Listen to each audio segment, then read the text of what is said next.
3,000 years ago, Israel grew from a small cluster of tribes to one of the largest kingdoms in the region under the rule of King David. But their great king, who once slayed a giant, was now old and dying, and another would have to take his place. This video is about the kings who came after David and the brutal stories that happened in this holy land. Stories about gods and wars that you've probably never heard before, but are the key to understanding the entire Bible.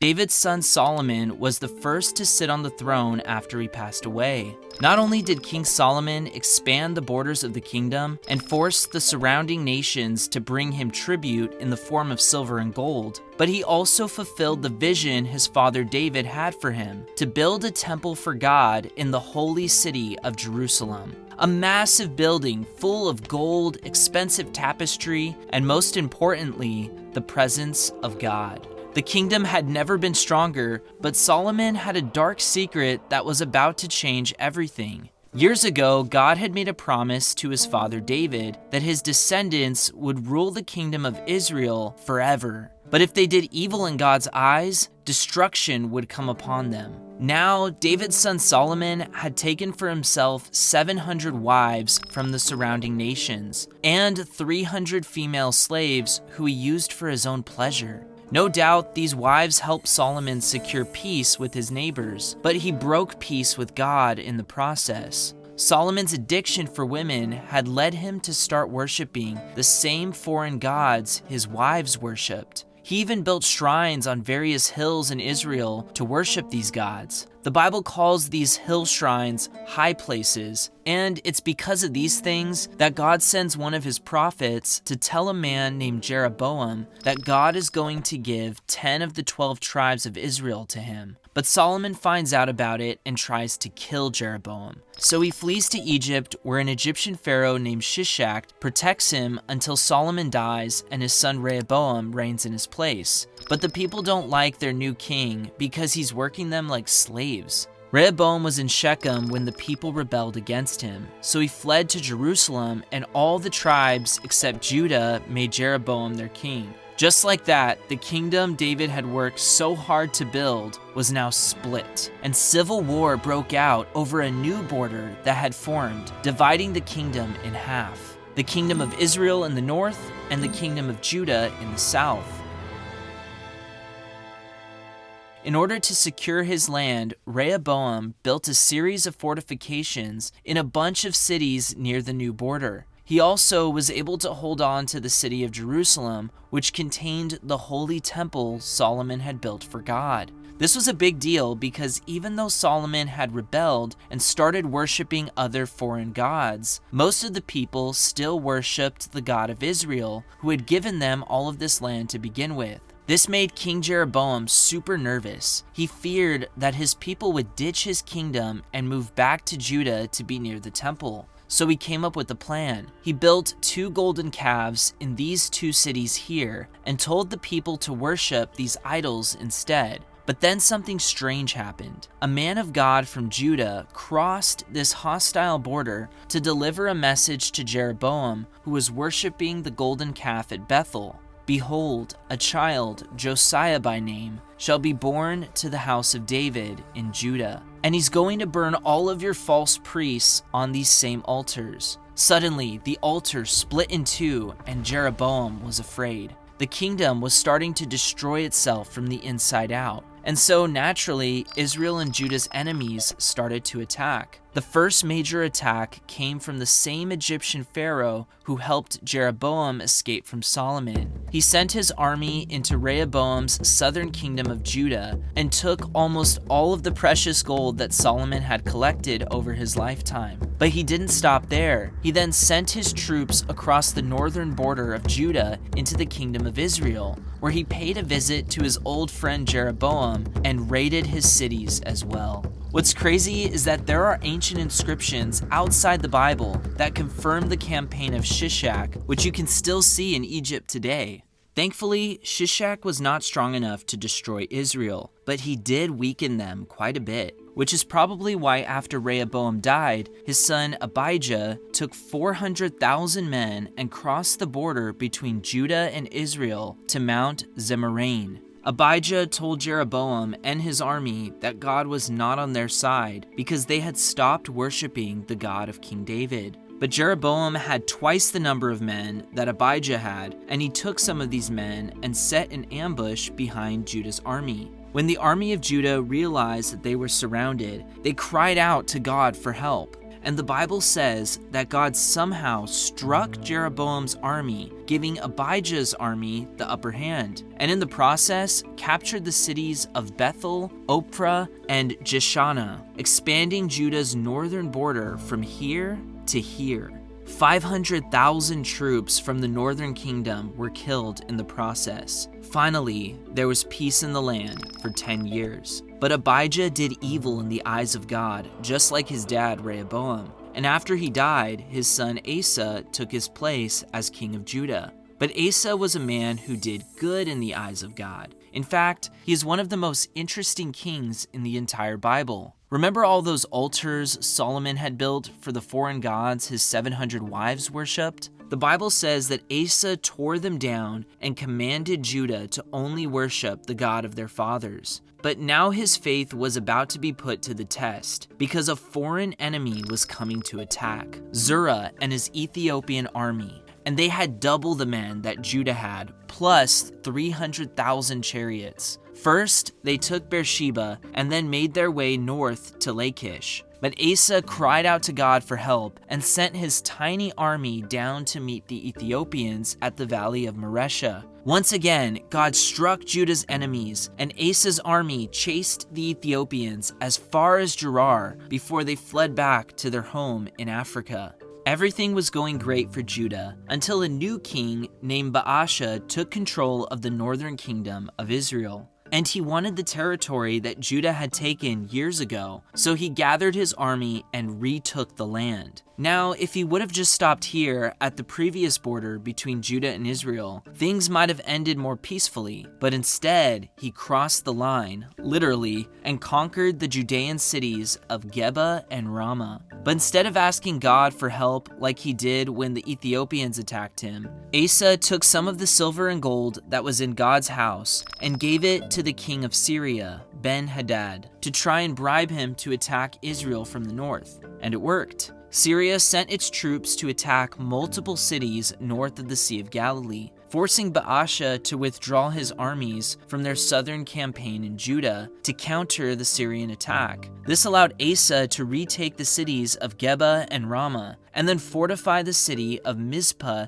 to prevent future attacks from the north. Asa must have been pretty happy with his treaty with Syria, but God wasn't. So he sent one of his prophets to tell Asa that the eyes of the Lord run to and fro throughout the whole earth to show himself strong on behalf of those whose heart is loyal to him. But you have chose to rely on Syria instead of God, so now there will be wars in the land. Meanwhile, King Baasha, who did evil in the eyes of God, died, and his son Elah became king. Elah sent his commander Omri to make war against the Philistines at the city of Gibbethon. But while his troops were fighting a brutal war, he was partying with his friends in the beautiful city of Tirzah. That is, until he was assassinated by his servant Zimri. When Elah's army heard that their king was killed, they left the battle immediately, returned to Tirzah, and surrounded Zimri, who was inside his new palace. So Zimri lost all hope and burned the palace to the ground while he was still inside. So the people made Omri king, and Omri made a decision that would set the stage for the craziest years in Israel's history. He made a treaty with Phoenicia and sealed the new treaty with a marriage between his son Ahab and the Phoenician princess Jezebel. At this point in the story, northern Israel was still worshiping the golden calves Jeroboam had built years ago. Even though this was against God's will, many of the people viewed the worship of these golden calves as a way for them to worship the God of Israel, since their land didn't have a temple like the one in Jerusalem. But now that Ahab was king, the new queen Jezebel introduced a brand new god to the nation, Baal, the god of thunder.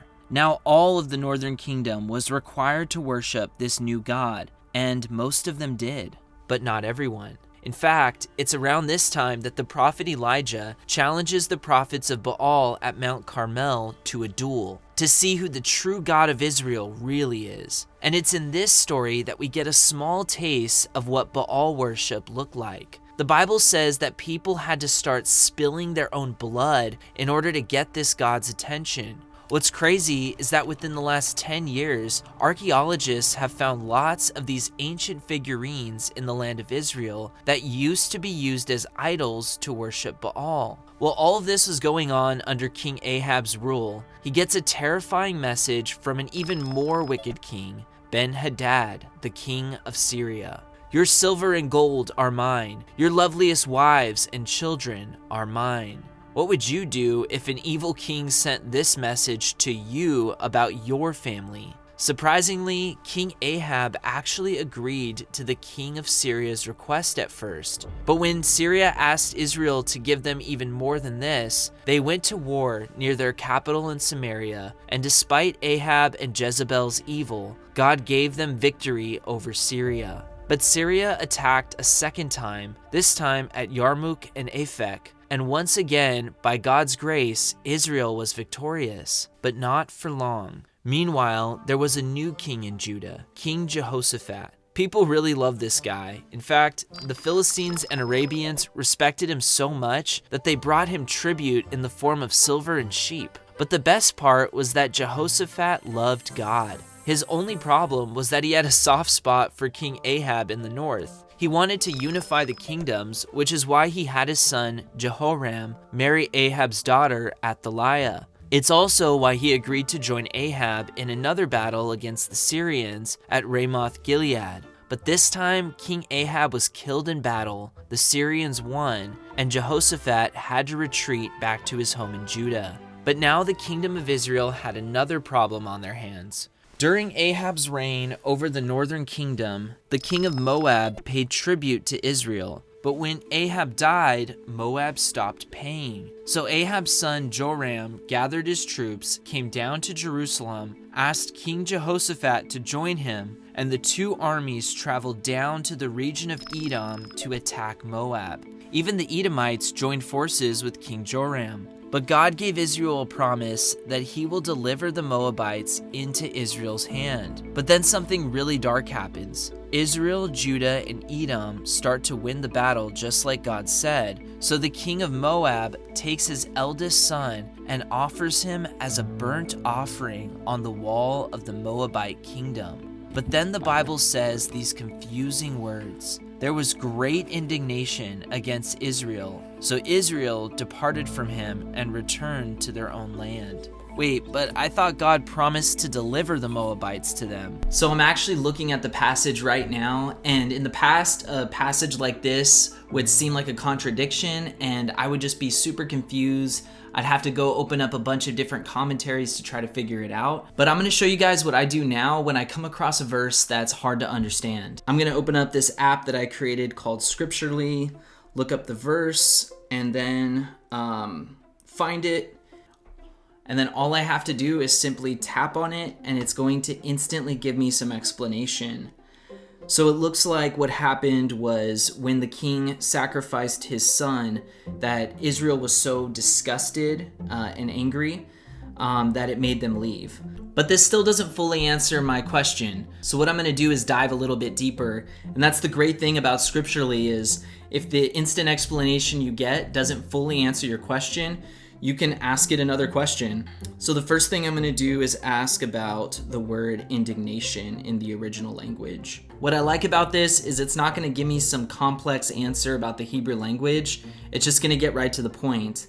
And it looks like it has to do with wrath or anger in the original language. So now I'm going to dig a little bit deeper with a few more questions, and I think we'll have an answer at the end.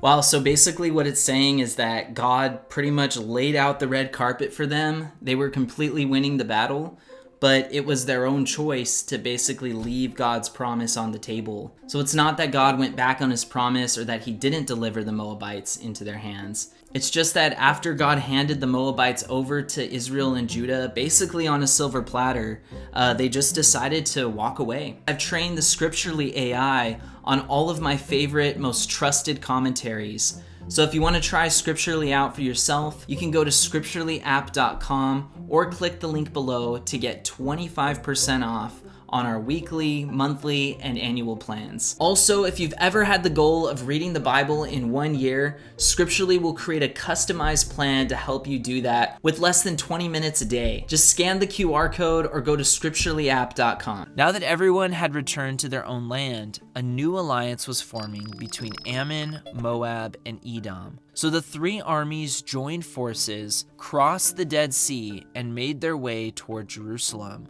This army was massive. So King Jehoshaphat cried out to God, and God responded, "Do not be afraid or dismayed because of this great multitude, for the battle is not yours, but God's." So the two armies fought at the city of Tekoa, and I think you know how that battle ended. Now after some time had passed, Jehoshaphat died, but his son Jehoram was not like his dad. His son did all kinds of evil, so God allowed the Philistines and the Arabians to raid the land of Judah and take all the wealth that his dad Jehoshaphat had accumulated as king. And after he died, his son Ahaziah reigned in his place. But this new king was about to be replaced by an evil queen. And how it happens is so crazy. Someone seriously needs to turn this next story into a movie. While Ahaziah was ruling Judah, Joram was still ruling over Israel in the north, when one day God told one of his young prophets to take a flask of oil, go to Ramoth Gilead, and pour it on the head of one of the captains of Israel's army, Jehu,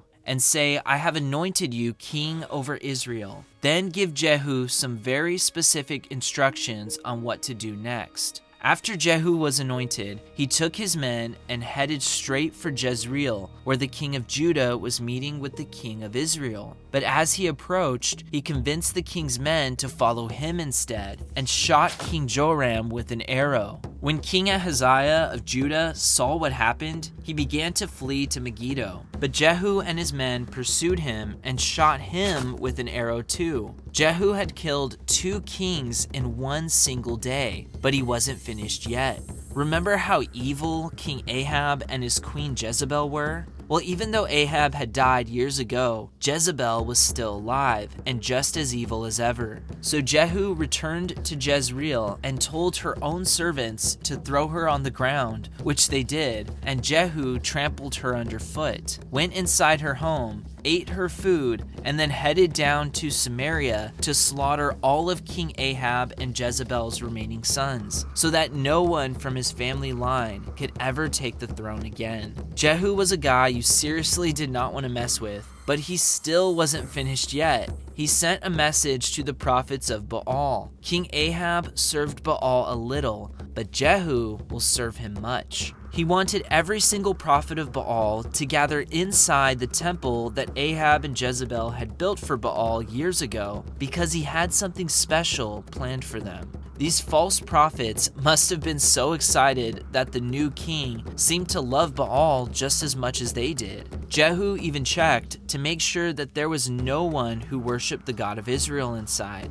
Finally, once everyone was there, he told his troops to surround the temple, kill everyone inside, and burn it to the ground. But even though Jehu exterminated one evil queen and her wicked prophets, a new evil queen was now taking over the kingdom of Judah in the south because Jehu had killed her son, Queen Athaliah, Ahaziah's mom. And to make sure that there was no one who would oppose her, she killed all of her own grandsons. Or so she thought. One of the sons had an aunt who hid him somewhere where this evil queen would never think to look, the holy temple of God in Jerusalem. His name was Joash, and he lived hidden inside this golden temple for 6 years. So for the next 6 years, Athaliah ruled the entire kingdom of Judah as queen. Only the priests who raised him knew about his secret, until one day the high priest Jehoiada made a plan to take down the evil queen.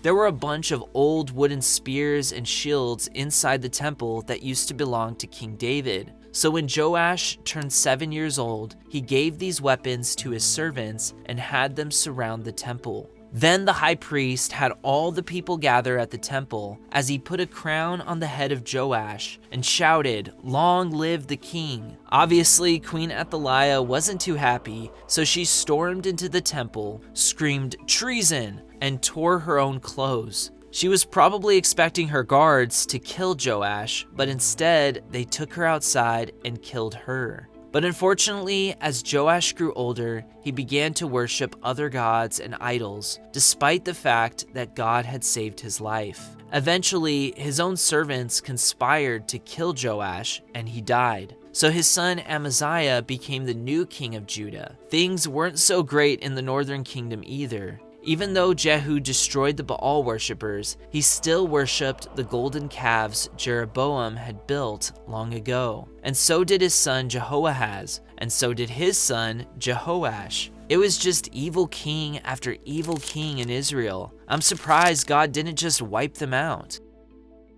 At this point, the two kingdoms have been living peacefully with each other, mostly busy trying to fend off attacks and raids from Syria and Edom.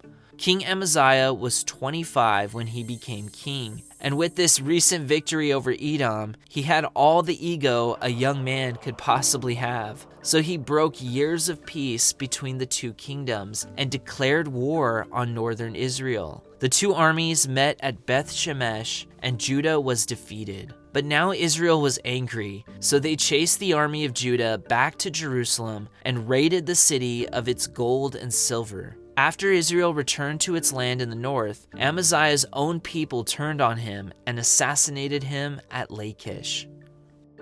Despite the evil of the kings of the north, God was still giving them victory after victory over Syria, until finally, under the rule of Jehoash's son, Jeroboam II, the Syrians were defeated as far as Damascus. This was a big deal because this effectively restored the borders that Israel once had under King Solomon. Even the new king of Judah, King Uzziah, had expanded the southern borders back to what they used to be under Solomon. The only problem was that the kingdom was still divided, and King David's ancestors only ruled half the kingdom. But God promised him that they would rule the whole thing. But that was about to change, but not in the way that either side wanted. There was a new enemy in the north, way stronger than Syria or any of the enemies Israel had faced up till this point. A king named Tiglath-Pileser III was starting to unify the warring nations of the north. He was growing an empire called Assyria and was taking control of everything he could get his hands on.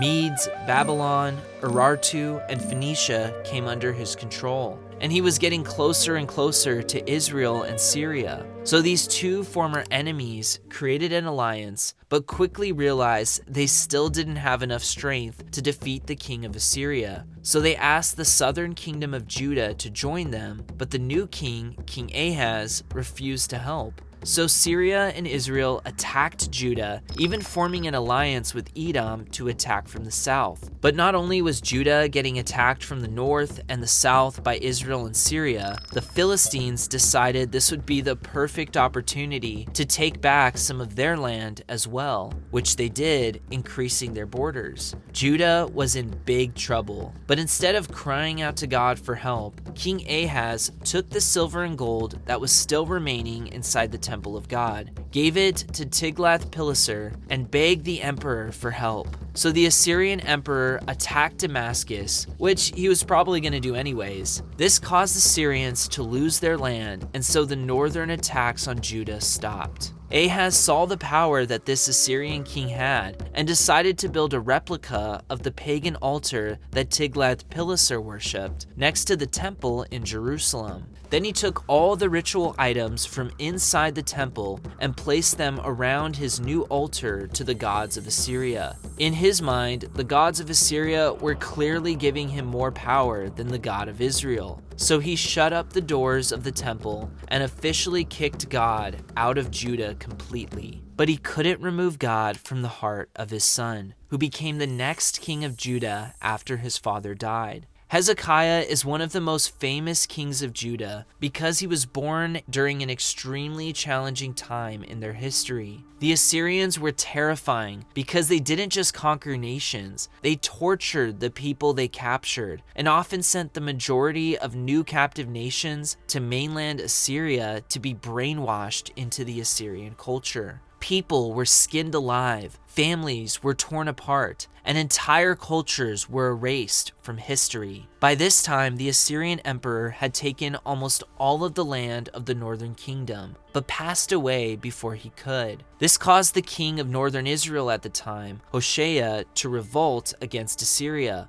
But this was a bad idea. The new Assyrian emperor squashed Hoshea and his armies like a bug and carried the people as slaves to the different parts of Assyria. They also conquered the Philistines, Egypt, and Ethiopia. Assyria was now making its way into Judah, taking over a bunch of cities and completely surrounding Jerusalem. What's crazy is that there are actually records outside the Bible from Assyria that confirm that the Assyrian emperor Sennacherib did just that. God's judgment had come upon Israel and was about to come to Judah next. But Hezekiah loved the Lord and destroyed most of the high places of worship his dad had built for foreign gods. He even reopened God's temple so the people could worship the Lord again. So when he heard that the new emperor of Assyria, Sennacherib, was coming after him, he tore his clothes and went into the temple to beg God to do the impossible. And he did. That night, while Sennacherib's army was outside the walls of Jerusalem getting ready to attack, the angel of the Lord came and single-handedly destroyed 185,000 Assyrians in their sleep.